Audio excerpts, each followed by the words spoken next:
US President Donald Trump has reiterated his disappointment with NATO allies over their refusal to send military to help secure the Strait of Hormuz, warning that Washington may not help them in the future if asked to do so.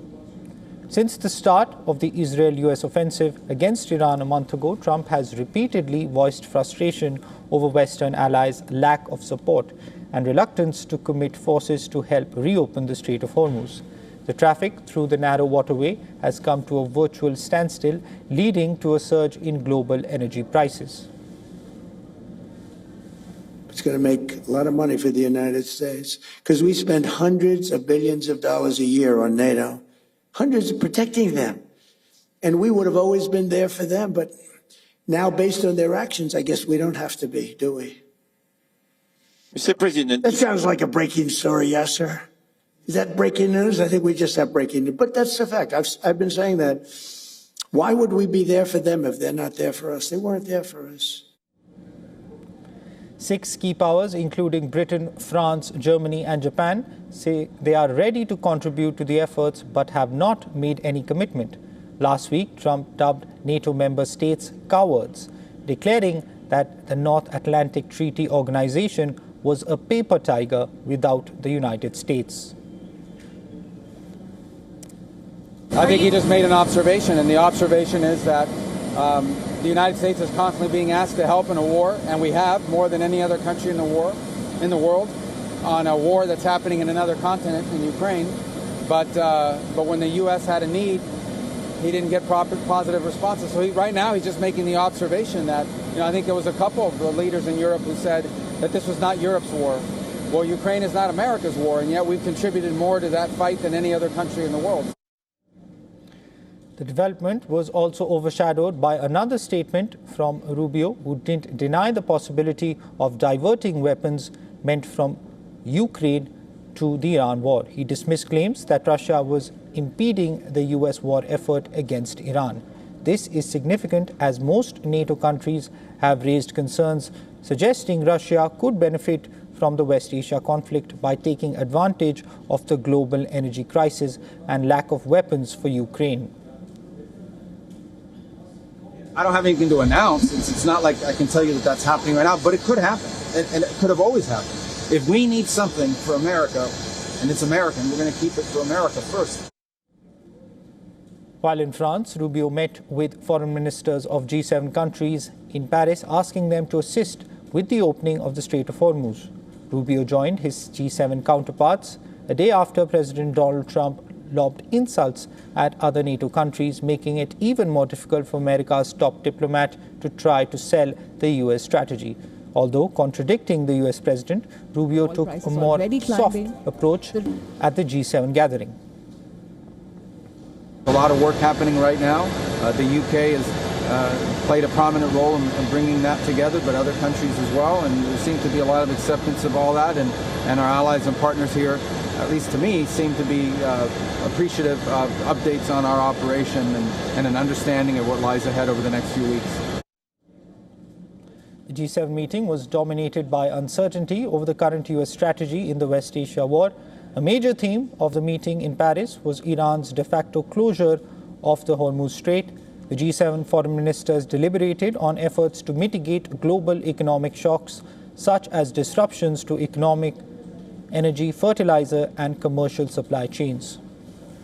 In a joint statement, the G7 foreign ministers reiterated the absolute necessity to permanently restore safe and toll-free freedom of navigation in the Strait of Hormuz. They also called for an immediate cessation of attacks against civilian and civilian infrastructure. Now, to discuss more on this, we are now being joined by Scott Lucas, live from Wicklow in Ireland. He's a professor of international politics at the University College Dublin. Thank you so much for joining us, Scott, on the broadcast. Now, there is certainly a huge disconnect between NATO and US at the moment. But is Donald Trump fair in actually expecting NATO countries to join the war, given what's at stake? I just set out the facts. Others can determine if it's fair. The Trump administration asked other countries, including NATO members, to support an illegal war. Now, whatever you think of Iran's regime, which represses its own people, it did not pose an imminent threat to the United States. Therefore, the U.S. and Israeli attacks, which on the first day killed the leader of that country, the supreme leader, and dozens of officials, was illegal under international law. Then, when the Trump administration ran into trouble and could not get regime surrender, instead, the Iranian regime retaliated, including attacks on Gulf states and its control of the Strait of Hormuz. The Trump people have gone to other countries and said, look, effectively get us out of this by sending your naval forces to take control of the strait. And what other countries have said, and not just European countries, other countries, including Asian countries, for example, is, well, look, we will help make sure that there is shipping can go through the Strait of Hormuz once there's a ceasefire, to expect those countries to do it under wartime conditions, to put their navies at risk for a war that they didn't start. Well, that's a different matter from saying, look, if you ceasefire, then it's an international responsibility to make sure that shipping can be maintained. It's a very logical position by the European countries. It's a very logical position by the Asian countries. And Donald Trump just simply hates NATO. He's always hated NATO, has done so since the 1980s. So I prefer to set his words aside and deal with the facts of the situation. Right, Scott. You're right in saying that the objectives, at least in terms of what Donald Trump has been saying over the last few weeks, the objectives of the U.S. has consistently changed, at least what he has been telling the media. Now, in terms of the NATO countries, I just want you to shed more light on what are their main concerns. Why are they so wary of entering this conflict? And is there a scenario in the near future where that could potentially change? Well, first of all, realize that you're dealing with what is an uncontained war right now. I mean, this is not just a U.S. and Israel war on Iran. This is also an Iranian war, as it were, on Gulf states, firing missiles and drones upon them. There's an Israeli war on Lebanon right now, expanding its zone of occupation while carrying out aerial and ground assaults. So you're asking other countries to enter an uncontained war, and specifically with the Straits. Remember that in the 1980s, during the Iran-Iraq War, the U.S. tried this type of naval mission at the time, and it was not an easy mission. An Iraqi attack on an American warship killed 37 sailors. Then, less than a year later, in 1988, an American warship thought an Iranian passenger jet was a military jet, shot it down, killed almost 300 people.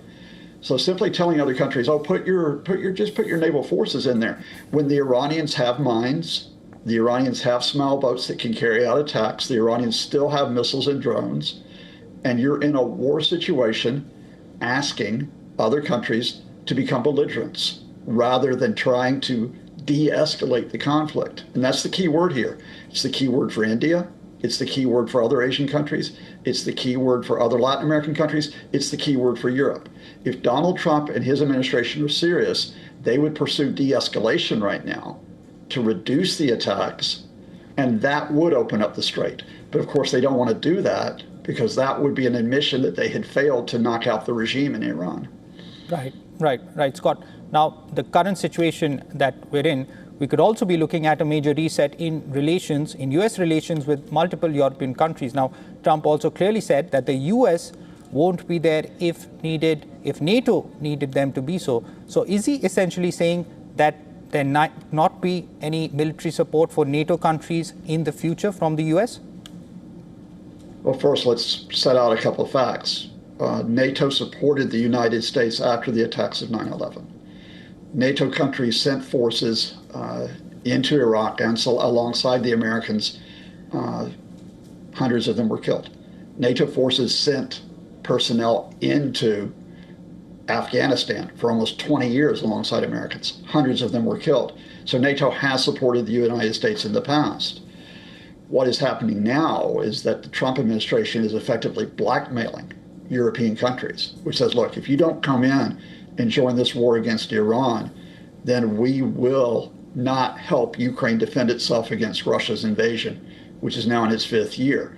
And indeed, we are now at the point where the Americans are effectively saying, look, you have to give Russia part of eastern Ukraine, the Donetsk region, because we need the Russians not to help Iran.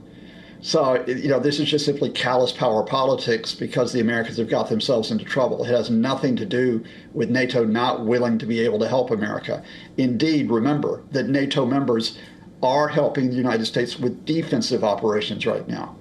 NATO members are allowing the Americans to use their air bases to carry out attacks on Iranian missile launchers and to carry out surveillance of Iran and its military because of the threat of Iranian retaliation. So what Donald Trump says is just simply not only a bit of spite, it's flatly untrue regarding NATO and its position with the United States.